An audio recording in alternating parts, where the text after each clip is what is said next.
Iya, betul.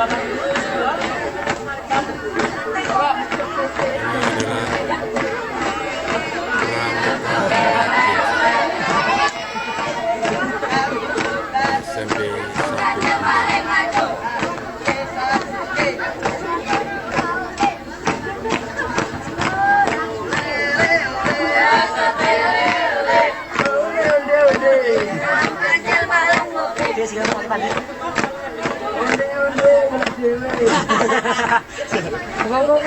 Undi-undi kalau dewe.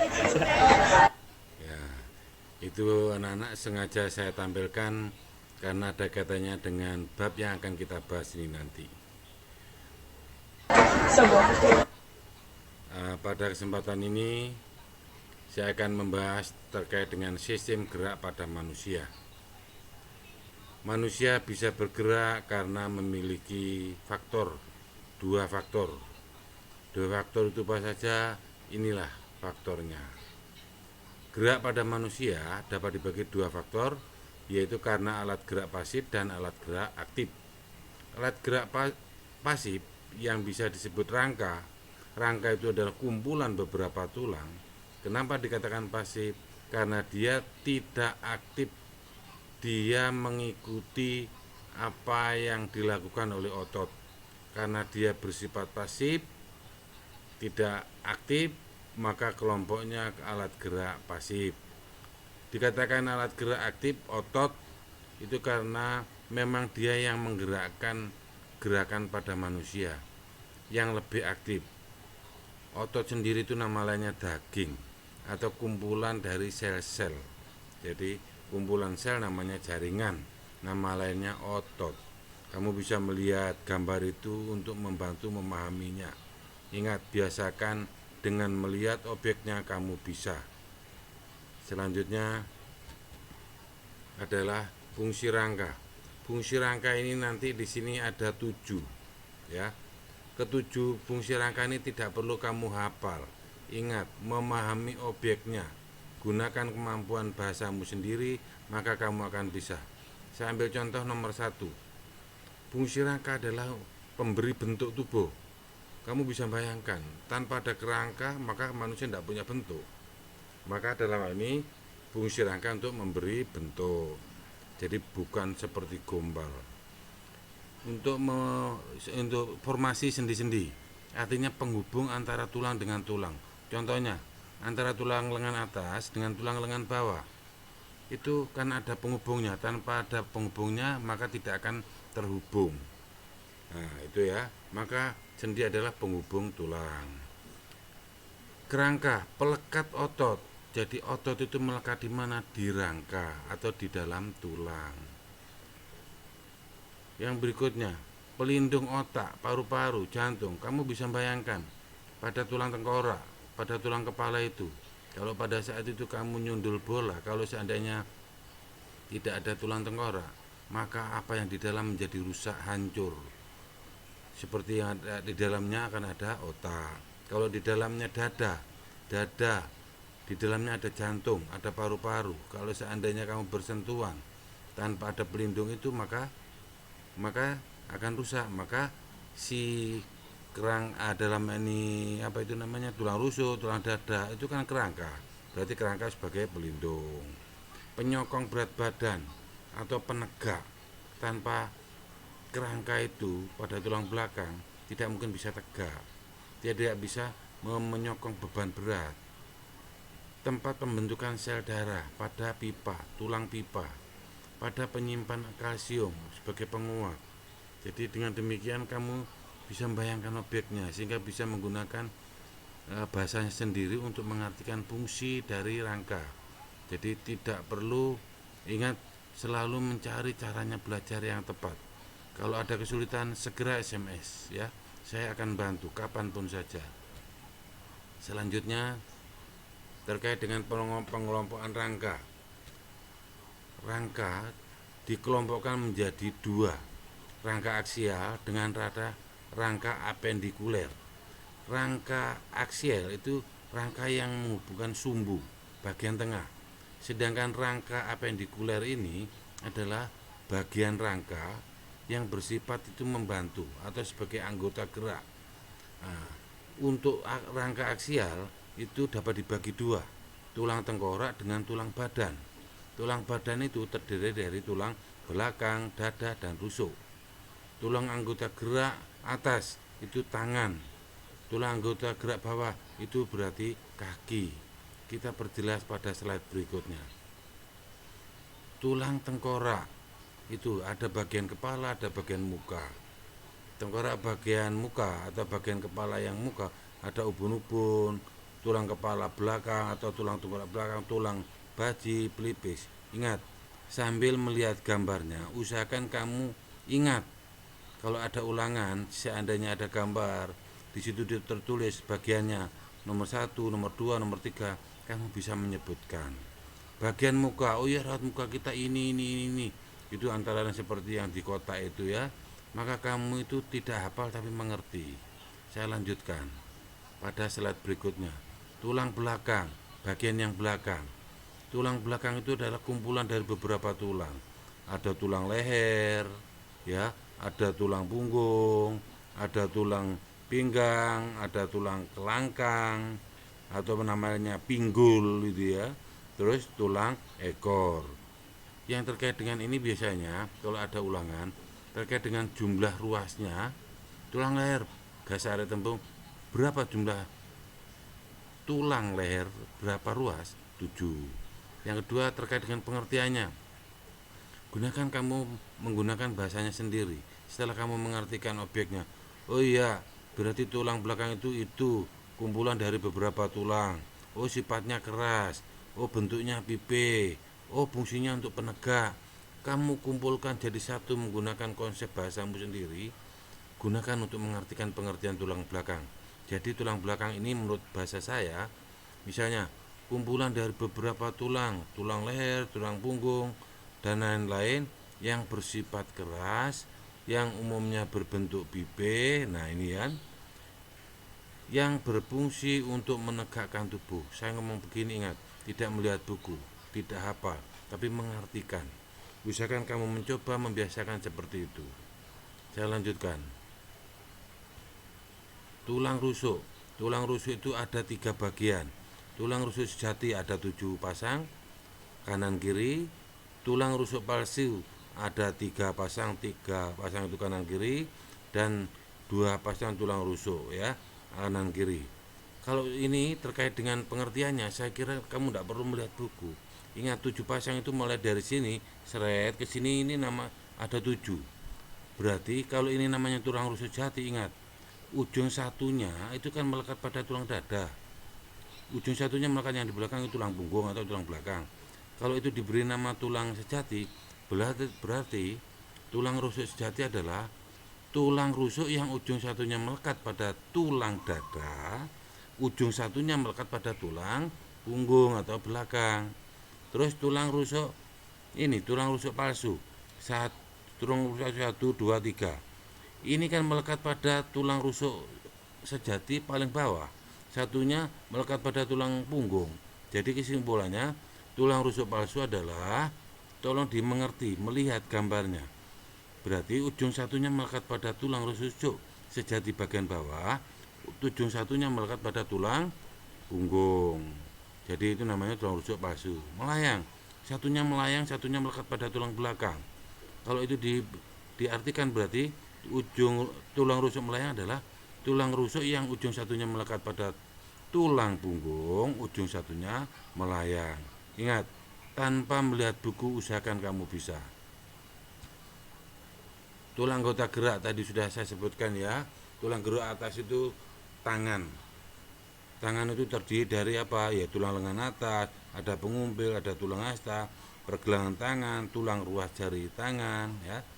Begitu juga pada tulang anggota gerak yang di bawah, aliasnya yaitu ini, tulang anggota gerak bawah, yaitu tulang paha.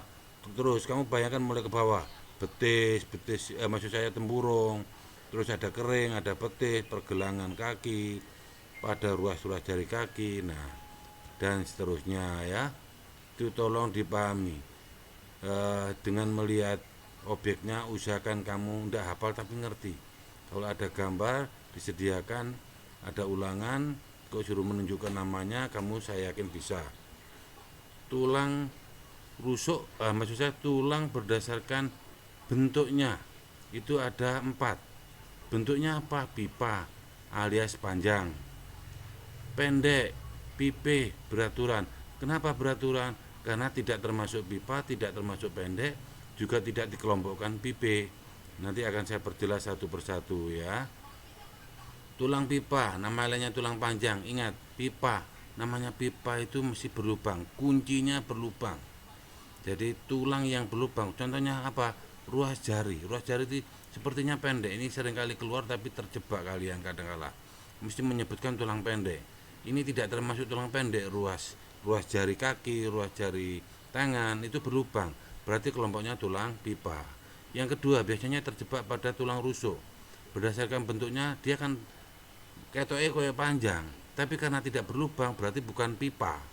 Kalau dikelompokkan pipe bukan pipe, maksud saya kalau dikelompokkan pendek kan tidak pendek, maka kelompoknya tulang pipe, tulang rusuk itu. Dua bentuk tulang itu, tulang jari dengan tulang apa itu namanya rusuk itu seringkali dibuat jebakan, seringkali keluar di ujian ya. Tolong itu dimengerti. Selanjutnya tulang pendek, cirinya pendek, bulat, otomatis tidak berlubang. Itu pada telapak tangan, pada telapak kaki. Nah itu ya.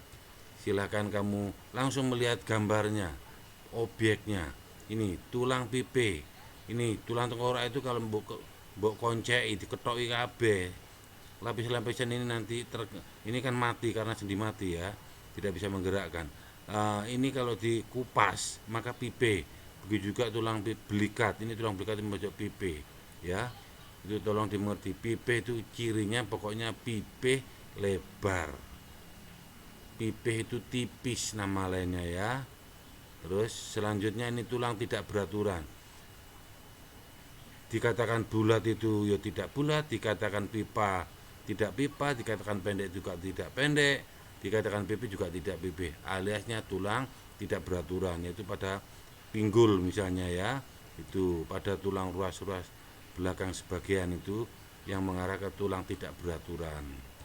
Nah, terus berdasarkan strukturnya atau sifatnya, tulang dapat dibagi 2. Sifatnya apa? Keras. Sifatnya apa? Rawan. Rawan nama lainnya kartigo. Kenapa rawan? Banyak mengandung zat perekat, sedikit zat kapur. Pada apa? Pada bayi. Setelah dewasa pasti tulang keras. Pada orang dewasa pada hidung, pada telinga misalnya begitu ya. Terus tulang keras nama lainnya osteon. Yaitu osteon itu adalah tulang yang bersifat keras atau banyak mengandung zat kapur, sedikit zat perekat ya. Terus berikutnya berdasarkan penyusunnya, metriknya, maka tulang keras, ingat tulang keras itu dapat dibagikan 2. Ada yang kompak, ada yang spon. Kompak itu kelompoknya pipa, artinya itu susunannya itu padat, rapat sekali. Kalau spon itu pada tulang pipih dan tulang pendek, itu berongga di dalamnya. Kalau dipendelii di mikroskop lah katakanlah begitu, itu berongga aliasnya spon, membentuk spon ya.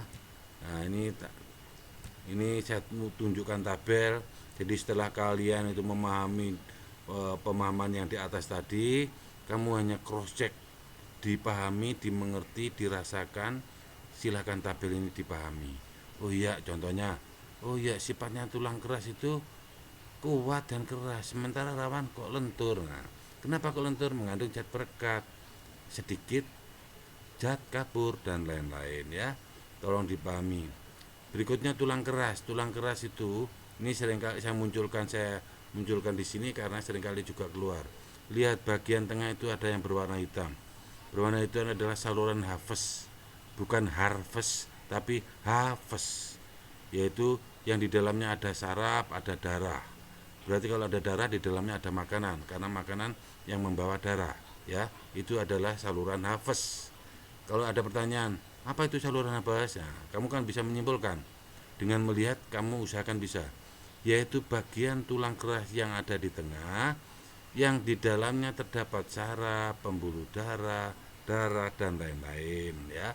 Terus yang seperti semut itu, melingkar-melingkar itu, semut itu adalah sel tulang keras yang mati, diberi nama lakuna. Dibalik sekarang, jadi lakuna adalah kumpulan, maksud saya bekas sel tulang keras yang mati, kan membentuk melingkar, membentuk lapisan. Nah, karena membentuk lapisan atau lingkaran itu namanya diberi nama lamela. Kok ada berambut, itu sebenarnya saluran ya, antar sel tulang dengan sel tulang itu, sel tulang keras yang mati antara lakuna itu kan ada salurannya. Salurannya itu seandainya dia masih hidup, menyalurkan makanan, menyalurkan darah ya, menyalurkan oksigen dan lain-lain. Karena itu disebut kanal yang umum kita kenal kan menyalurkan air. Kalau ini menyalurkan zat-zat yang dibutuhkan antar sel dan lain-lain. Sementara itu dulu anak-anak, ini tambahannya adalah terkait dengan gangguan tulang. Ini seringkali keluar fraktur, patah, fisur. Fisur itu berarti retak ya.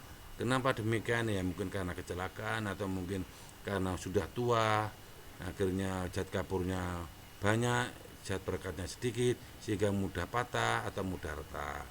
Gangguan yang lain misalnya mikrocephalus, mikro kecil, cephalus itu kepala, berarti kepalanya kecil ya. Osteoporosis, keropos ya, keropos tulang. Rakitis itu adalah penyakit karena tulang yang disebabkan karena kuman, apa itu bakteri, virus dan lain-lain. Gangguan pada ruas tulang belakang itu ada 3. Ini sangat sering kali keluar: lordosis, skoliosis, kiposis. Bagaimana mengartikan? Tolong tidak perlu kamu mengingat-ingat atau mengapa. Ingat, dengan melihat gambar ini, harapan saya kamu bisa. Kamu lihat di sini.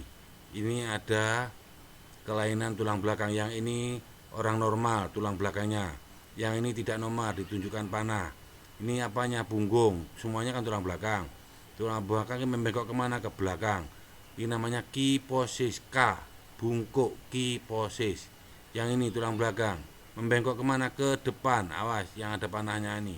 Berarti tulang belakang membengkok kemana? Ke depan. Yang ini ke kanan, ke kiri. Ini namanya skoliosis. Yang di sini lordosis. Awas.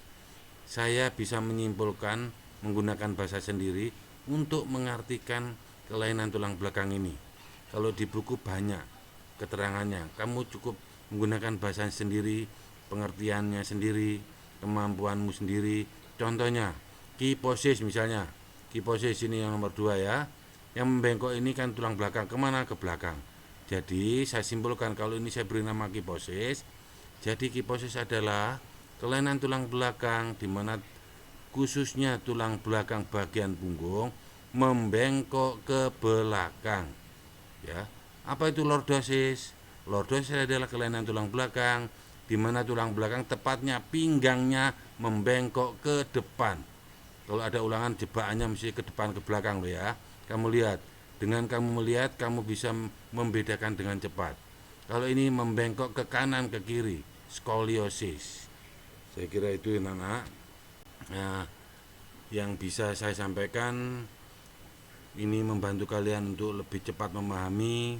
Semoga apa yang saya sampaikan betul-betul bisa kamu pahami, bisa menambah pengetahuanmu, memorimu semakin menyempurna. Dan jika ada problem, ada masalah, ada yang tidak bisa, segera SMS saya supaya segera ada solusinya. Ingat, selalu tanya ke saya, selalu SMS jika ada problem, ada masalah. Ya, kalau tidak keluar di ulangan, kalau keluar yang rugi kalian sendiri. Maka saya sarankan sekali lagi SMS saya kapanpun saja 24 untuk kalian. Demikian anak-anak, terima kasih atas perhatiannya. Semoga bermanfaat untuk anak-anak dan juga semoga menjadikan berkah.